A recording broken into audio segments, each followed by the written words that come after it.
Hey there, I'm Sarah. I'm 35-year-old. All right.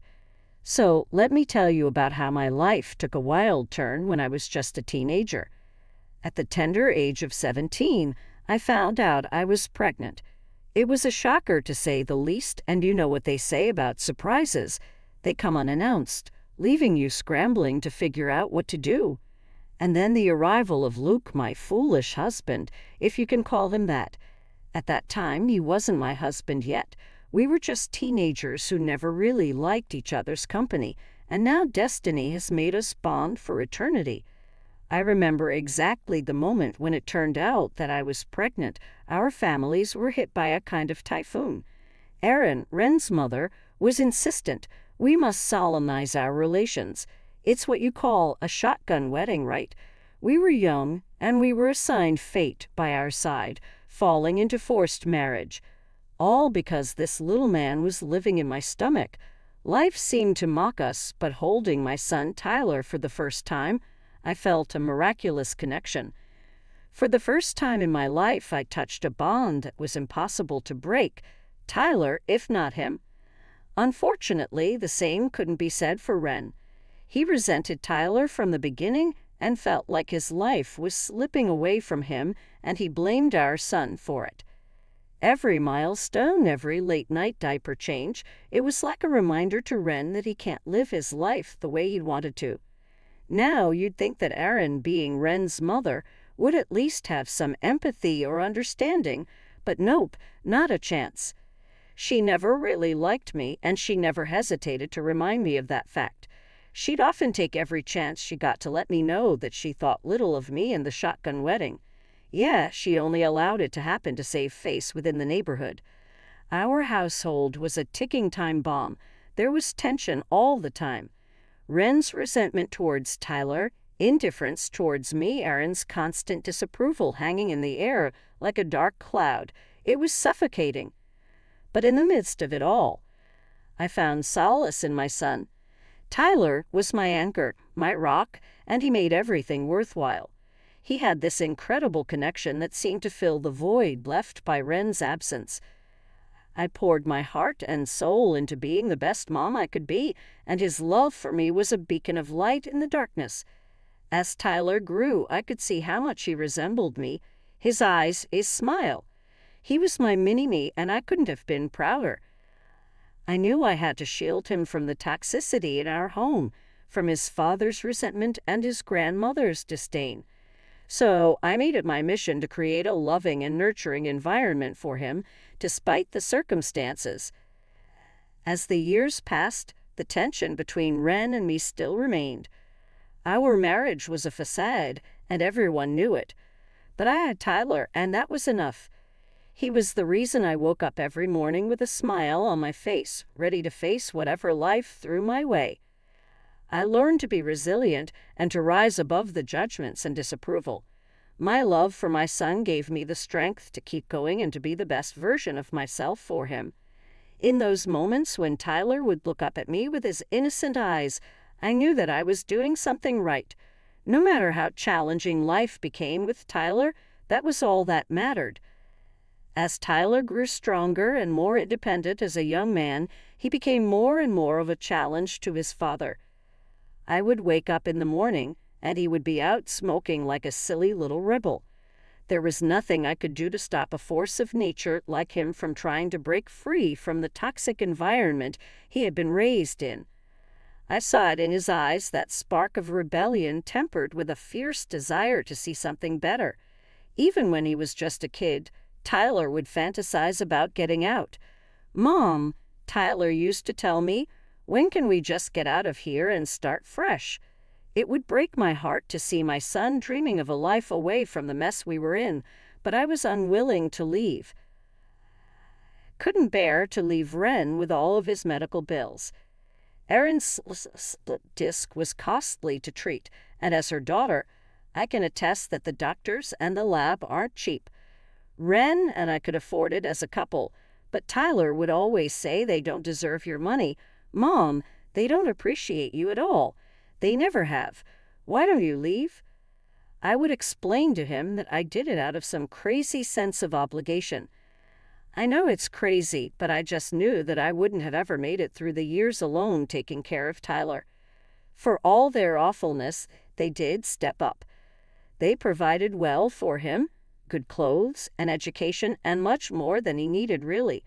But then, when Tyler was on an elevator and turned 18, he was officially an adult, breakdance, moving out of this cursed nest. That meant Ren, and I could get a divorce without it looking as scandalous anymore. We had a son, he was 18 now, he could take care of himself. The entirety of it was bittersweet for me.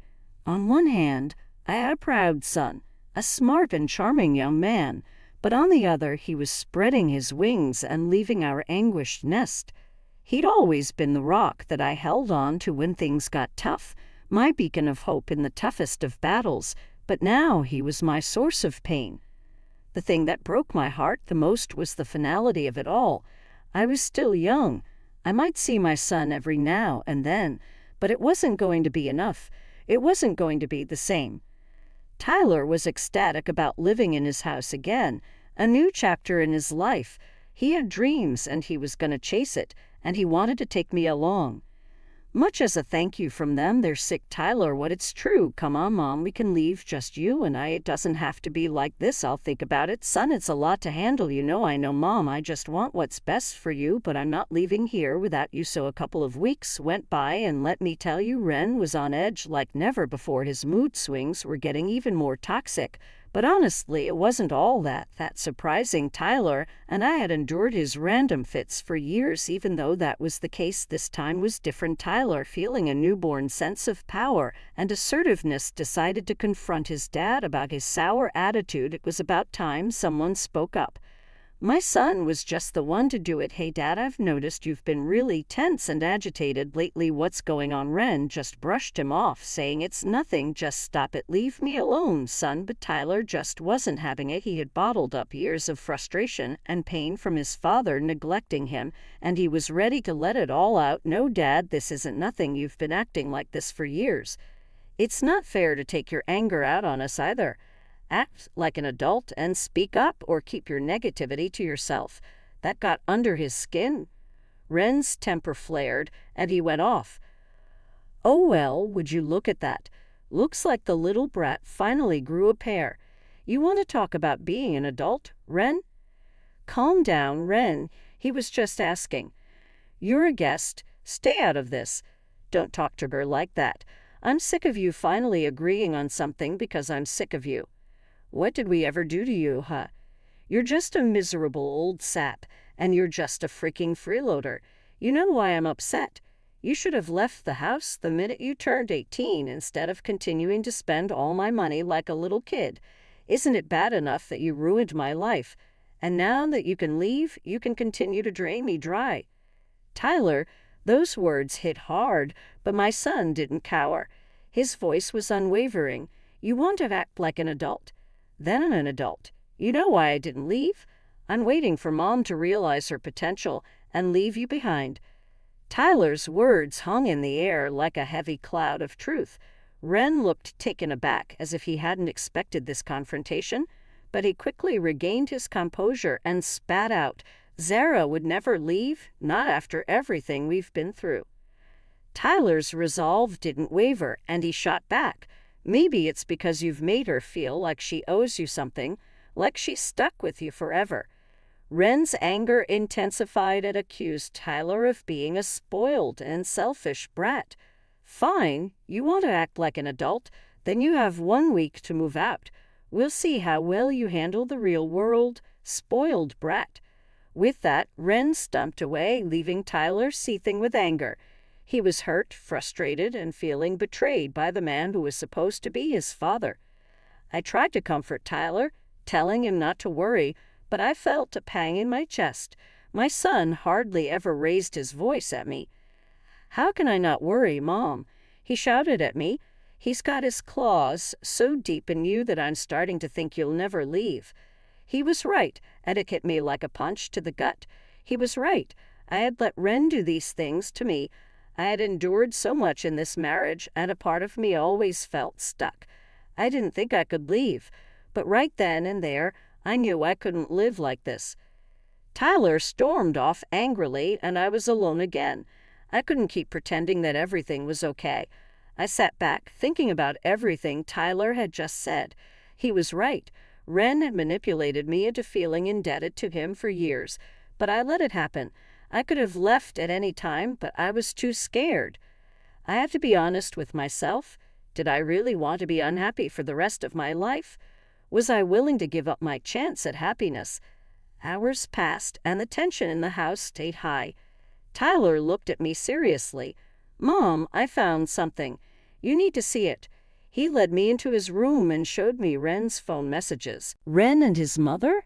Aaron Tyler had managed to hack into Ren's phone and take pictures of their conversation. As I read through the messages, my mind couldn't comprehend what I was seeing. Ren and Aaron were plotting to take over my bank accounts, and they had been stealing money from me all this time.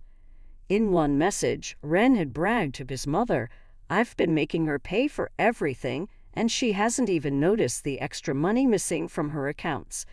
She's so naive, it's almost too easy." My hands trembled as I scrolled through more messages. They discussed how to manipulate me, how to drain my finances, and how to keep me in the dark about their scheme. It was a web of deceit that they had carefully woven around me. I can't believe they would do this to me after everything. I knew they were up to something shady, but I never thought it would be this bad. As I looked at the evidence before me, I felt a mix of hurt, betrayal, and anger beyond words. But amidst all that, I also felt a sense of relief. This was the final confirmation I needed to know that leaving Ren was the right decision. "Thank you, Tyler, you've opened my eyes to the truth," I said. Tyler nodded, his eyes filled with determination. "So let's do it." I knew exactly what he was talking about. He'd brought up the plan many times before, and prior to this newfound knowledge, I'd always shot it down, saying that it was going a bit too far. But after finding out the truth, I agreed. We couldn't let them get away with what they had done to me. I walked up to Ren and slapped him across the face. "This is happening, Ren. I am going away from your foul pieces of my anger," had acquainted the face slaps. I could no longer stand up to his lies and deceit. "I know it all, Ren. I know about your little plan with your mother to skirt me off and the way you have been using me all this long."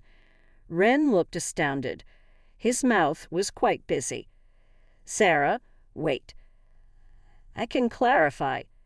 Tyler, however, stepped in with zeal. "Don't even booze. We secure the evidence." From his phone, where he had gotten some pictures, he showed them to Ren. Ren was irritated, but he also seemed stunned that Tyler was the one who unearthed the evidence. He wanted to divert it off, begging for his grace. "I promise I will be a better man." How many times will I hear those promises, Ren? How are you going to improve anyway, Sarah? All was total, Ren. Your words are nonsense. I have provided you so many possibilities, and you didn't take me seriously. I am through with you and your lies. No doubt, called his mother, explaining the situation, seeking her support. But I didn't care. Tyler and I were too busy packing up and trying to escape that hellhole. Unfortunately, Ren returned. He put his mother on speaker as she began pleading with me. I took the phone from Ren, and I couldn't believe what I was hearing. Erin's voice sounded desperate as she spoke through the phone, trying to convince me to stay. "Sarah, we didn't mean any of that. Please reconsider. We didn't mean to hurt you. We were just trying to get by, and we thought you wouldn't mind helping out a little. You both took advantage of me, stole from me, and treated me like garbage, and you have the audacity to act like it's no big deal. Both of you are sick." Erin tried to shift the blame. "Well, you were the one who got pregnant so young, so in a way you owe this to us." I took a deep breath, trying to stay calm. "Both of you are complete and utter garbage, and I hope you rot in hell after you failed to pay your medical bills." On the other end of the line, there was silence. I knew my words had hit home. I continued, voice steady but filled with emotion. "I'm leaving, Aaron. Tyler and I deserve better than this toxic environment. We're done being treated like second-class citizens in our own home." Ren expected the divorce papers by the end of the week. Aaron's tone softened, and she tried to play the victim. "Zara, how could you be so cruel? We're family. We're supposed to stick together." I shook my head, even though she couldn't see it. "Family is supposed to." "I won't subject myself or my son to your own toxicity any further." She pleaded one last time. "Please, Sarah, consider Ren and me. We'll have nothing." I felt a pang of guilt, but I pushed it aside. "You really did this to yourselves. Aaron, maybe it's time you and Ren learned a difficult lesson about treating people with respect and decency." With that, I hung up the phone. I was feeling a range of emotions, but also a sense of freedom. It wasn't easy to cut ties with relatives, but it was the best option for Tyler and me. We deserved better, and it was past time we took control of our lives. As Tyler and I continued to load our stuff into the truck, I realized that we were starting a new phase. It was unruly territory, but we were prepared. We were breaking away from the chain of toxicity and planning to begin anew. Ren was becoming frantic, something I wasn't used to experiencing given his typically serene and uncaring demeanor. Therefore, he proceeded to argue and plead. "His mother is unfeeling, Sarah. How am I supposed to afford Aaron's medical fees on my own? It isn't my issue. He was my boyfriend and employer, and that was one of the hardest things to embrace. Because I deserved respect, Sarah. I'm begging you, why are you doing this to me?" "Because I'm gone. Ren, leave me alone." Ren had attempted to preserve the clear high ground, alleging that he and his mother would not be able to afford Aaron's bills without financial support. "I'm so sorry, Sarah. You know I can't afford this without you. It's not my fault. You and your mother can worry about it yourselves now. I want a life that is superior to mine." My brain raced. Tyler and I finished loading our belongings into the automobile, and my heart raced. I was excited. This was it. The moment we were finally breaking free from the toxicity that had suffocated us for so long. He came rushing out, still trying to convince me to stay. I snorted. I wasn't going to let his manipulative words sway me anymore. I got into the car and an activated engine, and as I started it, he stepped in front of us, pleading once more. I gritted my teeth. I hesitated for a second, but then I decided enough was enough. I pressed down on the gas pedal and the car sped off, all but hitting him in the process. I saw him through the rearview mirror, kicking the trash can in anger, punching the air. I didn't want to look back anymore. I didn't want to be tied to that toxicity any longer. Tyler let out a relieved breath, and I could see the weight just fly off his shoulder. "Mom, that felt so good. I didn't know you could be such a badass." I grinned at him, feeling the same sense of liberation. I didn't even know that I had it in me. We're finally free, Tyler. Free to live our lives on our own terms, without their claws digging into us. We drove from the place that has been our home for far too long, and I felt a whirl of emotions. Sadness for the years I had lost. Anger for the way we had been treated. But most importantly, at that moment, I felt glad. Karma had finally come around for those two, and I had finally gotten my revenge.